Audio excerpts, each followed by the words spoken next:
Hello दोस्तों, आज बात करते हैं जो कि इंडिया 1800 शताब्दी में, जो कि सेंचुरी थी 1800 सेंचुरी में इंडिया कैसे दिखता था, कैसे लोग थे और क्या वो काम करते थे उस टाइम में और क्या उनका रोजगार था और कैसे अपने जो जीवन यापन जो 1800 शताब्दी में जो लोग रहते थे वो कैसे करते थे, उसके उसके बारे में आज पूरे का पूरी जानकारी आपको देंगे इस वीडियो में। चलो स्टार्ट करते हैं। आपको बताते हैं जो स्टार्टिंग में जो स्टार्टिंग का जो भारत था 1800 शताब्दी में जो भारत था वो अफगानिस्तान से लेकर इंडिया और पाकिस्तान और बांग्लादेश सब कंबाइन था। उस टाइम में जो भारत था, हिंदुस्तान था, वो एक अखंड भारत के नाम से जाना जाता था। और दूसरी तरफ उस टाइम जो अखंड भारत था उस टाइम की जो जनसंख्या थी, जो अखंड भारत की जनसंख्या थी वो थी 16 करोड़। टोटल जो अखंड भारत था उसकी जनसंख्या 16 करोड़ थी। लेकिन आज के टाइम में जो जनसंख्या है, जो सिर्फ इंडिया इंडिया के, जिसमें अफगानिस्तान अलग है, पाकिस्तान अलग है, बांग्लादेश अलग है, और उस आज के टाइम में 130 करोड़ से ज्यादा इंडिया की पॉपुलेशन है। ये तो 1800 सदी में जो कि 16 करोड़ पॉपुलेशन थी, सिर्फ 16 करोड़। ओके। और उस टाइम में और भी चीजें थी। उस टाइम में जो जो पढ़े लिखे एजुकेटेड लोग बहुत कम थे। यदि पुरुषों की बात की जाए तो सिर्फ 10% लोग पढ़े लिखे थे, और यदि महिलाओं की बात की जाए तो महिलाओं सिर्फ 1% से भी कम पढ़ी लिखी महिलाएं थी उस टाइम में। और यदि दूसरी तरफ आपको बताते हैं, जो उस टाइम में जो लोग रहते थे एकदम सादा जीवन जीते थे, क्योंकि उस टाइम में ना तो ज्यादा पढ़े लिखे लोग थे, ना टेक्नोलॉजी थी। जैसे आज के टाइम में टेक्नोलॉजी, उस टाइम में कोई टेक्नोलॉजी नहीं थी। लोग अपने बैल से खेत जोतते थे, और शुरू से ही देश अपना माना गया जो कि हिंदुस्तान देश माना गया, जो कि कृषि प्रधान देश है, जिसके हमारे हिंदुस्तान में कृषि पे ही ज्यादा किसान निर्भर रहते हैं। जो कि मजदूर और किसान कृषि पर निर्भर रहते हैं, ये एक बहुत बड़ी वजह थी। और इसी वजह से लोग अपने हिंदुस्तान को लोग जानते थे। और दूसरी तरफ आपको बताते हैं जो इंडिया में जो, यानी कि हिंदुस्तान में जो उस टाइम में जो लोग खेती करते थे, जैसे कि इंडिया में सबसे ज्यादा कपास, अफीम और गेहूं, चावल, मक्का, ये चीजें ज्यादा उगाई जाती थी। इन्हीं के भरोसे ही जो हिंदुस्तान के जो किसान थे, जो लोग थे, वो अपना जीवन यापन करते थे। और उसके बाद आपको बताते हैं कि जो हिंदुस्तान के लोग थे इतने सीधे साधे थे कि वो उस टाइम में ना कोई ज्यादा रोबरी होती थी, ना कोई लूटपाट होती थी, ना कोई बलात्कार होते थे, ना कोई किसी से इशरत द्वेष रखता था, और ना किसी के कोई ऐसे झगड़े होते थे। यानी कि एकदम सादा जीवन रहता था, क्योंकि लोग पढ़े लिखे कम थे और एक ज्यादा उनको एक्सपेक्टेशन भी नहीं थी उस टाइम में जो लोग थे। तो ये बहुत अच्छी बात थी इंडिया के लोगों के लिए और हिंदुस्तान के जो लोग थे। और उसके बाद जब उसी में कुछ समय बाद जो कि ब्रिटिश लोग इंडिया आए, और इंडिया आने के बाद उन्होंने देखा कि यहाँ के लोग बहुत गरीब हैं, और पूरी एक एक चीज को उन्होंने जांच किया। जांच करने के बाद उन्होंने देखा कि यहाँ के लोग इतने गरीब हैं, उनको अच्छे से भला फुसलाया जा सकता है। और उससे उनके आने से पहले जो हिंदुस्तान के लोग थे वो क्या काम करते थे, कपड़ा बुनने का काम करते थे। वो कपड़ा बुनने के बाद शिल्पकार उस पे कारीगरी अच्छी तरह करते थे, और वो कारीगरी इतनी फेमस थी कि वो अदर महाद्वीप में भी हिंदुस्तान का कपड़ा जाता था। वो इतना अच्छा हिंदुस्तान कारीगरी करते थे कपड़ों के ऊपर, जिसमें कि हिंदुस्तान के लोग कारीगरी कर करके जिसमें कि बहुत फेमस हो गए थे, और महाद्वीपों पर भी हिंदुस्तान का कपड़ा जाता था। और दूसरी तरफ बताएं, जब ब्रिटिश लोग इंडिया आए उसके बाद ये सब उल्टा हो गया, क्योंकि ब्रिटिश लोग आए और उन्होंने के देखा कि यहाँ के जो लोग हैं कपड़ा तो अच्छा बुनते हैं, लेकिन उनके पास जो टाइम लाइन है वो बहुत ज्यादा है, और उनकी जो कलाकारी है कपड़ा बुनने की बहुत अच्छी है। उन्होंने क्या किया, उसको उल्टा कर दिया। उन्होंने जो कारीगर जो अपना अच्छा कपड़ा बुनते थे उनको उन्होंने अपनी मील यहाँ पे बनाई, और मील में उनको अपना काम करने के लिए उनको बुलाया। और जैसे वो काम करने लगे, वो काम जो 4 दिनों में होता था वो 2 दिनों में होना स्टार्ट हो गया, और जिससे उनको कुछ पैसे वो देना उन्होंने स्टार्ट कर दिए।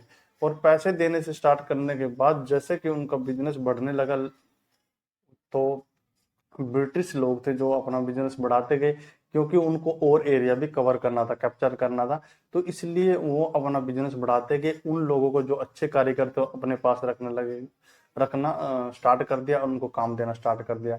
और उस टाइम में बहुत कम जो लोग पढ़े लिखे होते थे जो जो शहरों में आते थे, और उन्हीं को जो कि ब्रिटिश अंग्रेजी लोग आए थे जिन्होंने हुकूमत की थी 200 साल भारत पर, उनको अपने पास रखना स्टार्ट कर दिया और अपना उन्होंने जैसे ही काम दिया। लेकिन उस टाइम में जो ज्यादातर, जैसे पॉपुलेशन की बात की जाए, ज्यादातर पॉपुलेशन गांव में रहती थी, क्योंकि उस टाइम में कुछ भी टेक्नोलॉजी नहीं थी, कुछ भी ऐसा काम ज्यादा नहीं रहता था, तो लोग शहरों में कम रहते थे और अंग्रेज उसी का फायदा उठाते थे। जिस टाइम अंग्रेज भारत आए थे, ब्रिटेन लोग जब भारत आए थे, उस टाइम में मराठा और मुगलों का साम्राज्य चलता था और उनके जो राजा थे, अंग्रेज चाहते थे वो आपस में भिड़े और उसका फायदा अंग्रेजों को मिले, जिससे कि उनके जो लोग हैं उनके पास काम मांगने आए। तो ये उनकी एक चाल थी, स्ट्रेटेजी थी, जो कि अंग्रेज चाहते थे। यानी कि दूसरी स्ट्रेटेजी उनकी ये भी थी कि फूट पाओ राज करो, डिवाइड एंड रूल की उनकी नीति थी, तो उस पे वो काम करते थे।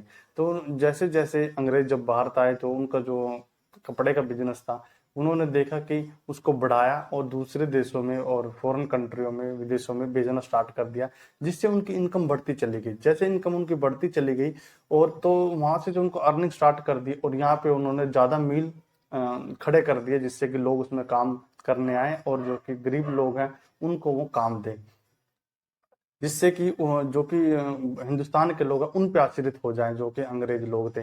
तो ये उनकी एक चाल थी। लेकिन जो पैसा ज्यादा वो कमाते थे फॉरेन से, लेकिन उनको जो लेबर लोग थी जो उनकी मिल में काम करती थी, उनको एक्स्ट्रा पैसे कुछ नहीं देती थी, जो उनको मजदूरी थी वही देती थी। यानी कि उससे ऊपर उनको कुछ भी पैसा नहीं देती थी जो ब्रिटिश सरकार थी, ब्रिटेन लोग यहाँ पर आए थे। और दूसरे जो हिंदुस्तानी लोग थे इतने सीधे साधे थे कि वो अपना काम करने के बाद शाम को अपना भजन कीर्तन करते थे, संगीत करते थे और सादा जीवन जी के अपना सो जाते थे। तो ये उनका शुरू से ही मतलब अपना जीवन यापन करने का एक तरीका रहा है। लेकिन अंग्रेज उसके विपरीत सोचते थे और आगे बढ़ के काम करते थे। कि फिर अंग्रेजों ने क्या किया, 1853 में क्या किया कि अपना साम्राज्य बढ़ाने के लिए दूसरे जो लोकेशन थी, दूसरे राज्य थे, उनमें जाने के लिए ट्रेन लेके आए। जो ट्रेन लेके आए, जो सबसे पहले ट्रेन चली थी 1853 में मुंबई से थाने के बीच में चली थी। जो ट्रेन जो लाए थे इंडिया में, हिंदुस्तान में, वो अंग्रेजी लेके आए थे। लेकिन ऐसा नहीं है वो हिंदुस्तान के लोगों के लिए लेके आए थे, वो अपने फायदे के लिए लेके आए थे कि जहां जहां पे जाएंगे अपना एरिया और साम्राज्य बनाते जाएंगे, कवर करते जाएंगे, उसको बेनिफिट मिलेगा। और जो दूसरी एक पटरी पहले उन्होंने बनाई थी, उसके बाद 5 फीट की दूरी पे जो दूसरी पटरी भी बनाई थी वो भी उन्होंने बनाई थी। और वही जो एक स्ट्रेटेजी है आज तक पूरे हिंदुस्तान में चल रही है, जो उनकी देन थी, उसके बाद चलती रही है। लेकिन अंग्रेजों ने जब वो ट्रेन बनाई थी उसमें सिर्फ 8 इंजन थे, एक बाप का सॉरी 8 डिब्बे थे। 8 डिब्बों की एक ट्रेन बनाई थी, उसमें जो एक इंजन था वो बाप का इंजन बनाया गया था, जिससे पहली बार ट्रेन चलाई गई थी। लेकिन जो 8 डब्बों का जो जो वो ट्रेन थी, उसको खींचने में ज्यादा पावर लगती थी, वो एक जो बाप का इंजन था उससे नहीं खींचता था, इसलिए फिर उसके साथ दो और इंजन लगाए गए, जिससे उसको खींचने में समर्थ था, जो कि उसमें ट्रेवल करते थे लोग। तो ये भी वही लेके आए थे जो कि अंग्रेज लेके आए थे। और उसके बाद जो उस टाइम में जो हिंदुस्तानी लोग थे उसमें कास्टिज्म और रिलीजन बहुत ज्यादा फैला हुआ था। कैसे फैला हुआ था बता दें आपको। जो कास्टिज्म में यानी कि जो उच्च जाति के लोग होते थे, वो जो नीची जाति के लोग होते थे, उस टाइम में वो बोलते थे कि उच्च जाति नीच जाति बहुत ज्यादा थी, वो लोग अपनी उनको खाट पे या अपने बिस्तर पे उनको नहीं बिठाते थे। और दूसरा उस टाइम में क्या होता था, जो नीची जाति के जो लोग हैं वही उससे रिलेटेड काम करेगा। जैसे कि कोई कुम्हार है वो बर्तन बनाएगा, यदि कोई लोहार है वो आयरन का लोहे का काम करेगा, जो कोई दर्जी है वो कपड़े का काम करेगा। ये सब मतलब मान्यता थी और मतलब उसके अकॉर्डिंग काम करते थे, उसके अलग वो दूसरे काम पे जाते भी नहीं थे। और अंग्रेज उसका भी वो फायदा उठाते थे, क्योंकि उनको वो अपनी तरफ खींच लेते थे काम के लालच देकर। तो उसके बाद आपको बताते हैं, जैसे कि ये सारी स्ट्रेटेजी चल रही थी, तो उसमें क्या था कि अंग्रेजों का क्या फोकस था पूरा का पूरा, कि जो गरीब लोग हैं उनको पूरा का पूरा तोड़ दिया जाए। और उस टाइम में क्या होता था, जो जो उनका जो कि हिंदुस्तानी लोग थे जिनसे अपना कपड़े का बिजनेस छिन गया था, वो मशीन ही अंग्रेजी लोगों ने ले लिया था। उसके बाद क्या होता था, जो लोग गांव में रहते थे वो क्या करते थे कि जिसने किसी ने आलू उगाया है, दूसरे ने चावल उगाया गांव में, तो वो एक दूसरे से एक्सचेंज कर लेते थे। क्योंकि उस टाइम में जो गरीबी थी बहुत ज्यादा थी, पैसा बहुत कम था, क्योंकि उस टाइम में रुपया नहीं चलता था, टका चलता था। और टका और पैसा चलता था, रुपया नहीं चलता था उस टाइम में, मतलब इतनी ज्यादा गरीबी थी। उसके बाद जब धीरे धीरे बढ़ते गए, और उसके बाद जो अंग्रेज लोग थे, यदि उनको किसी भी मजदूर को काम पे रखते थे, उनको सैलरी भी बहुत कम देते थे और लगान बहुत ज्यादा लेते थे, जिससे कि जो गरीब लोग है वो कभी भी ऊपर उठ ही नहीं पाता था, वो वहीं का वहीं दबा रहता था और सारी जिंदगी उनकी गुलामी करता था। ये भी बहुत बड़ा रीजन है, क्योंकि वो इतना ज्यादा उनसे कर वसूलते थे। लगान मूवी में भी दिखाया गया है कि इतना ज्यादा कर वसूलते थे कि जो गरीब लोग हैं, ऊपर उठने की उनकी क्षमता नहीं रहती थी।